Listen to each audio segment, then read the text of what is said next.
नमस्कार, मैं हूं डॉक्टर आदित्य पांडे और आज आपके सामने हाजिर हूं बात करने के लिए नवरात्रि के बारे में।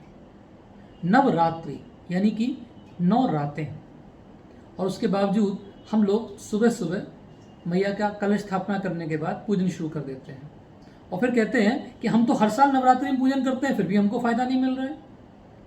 तो फ़ायदा आपको क्यों नहीं मिल रहा है, ये आपको सोचना पड़ेगा। ये एक विचारणीय प्रश्न है। This is a very important question. आपको सबसे पहले ये जानना पड़ेगा कि 9 रातों के बारे में बात हो रही है कि 9 दिनों के बारे में बात हो रही है। इसको एक एग्जाम्पल से समझते हैं। मेरा ऑफिस में बैठने का एक टाइम है। अगर आप उस टाइम को छोड़ के दूसरे टाइम पे मेरे ऑफिस के बाहर आते हैं और दरवाज़ा खटकाते हैं तो हो सकता है मैं आपको ना मिलूं। परंतु जिस समय मैं ऑफिस में हूँ, यदि आप आते हैं तो भले आपका अपॉइंटमेंट ना हो तो मैं आपको कहूँगा आइए बैठिए, मैं देखता हूँ, आपका अकोमोडेट करता हूँ अपॉइंटमेंट।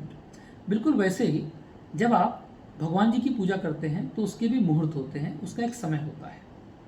शक्ति की साधना हमेशा रात्रि काल, सायंकाल और सूर्यास्त के बाद ही की जानी चाहिए।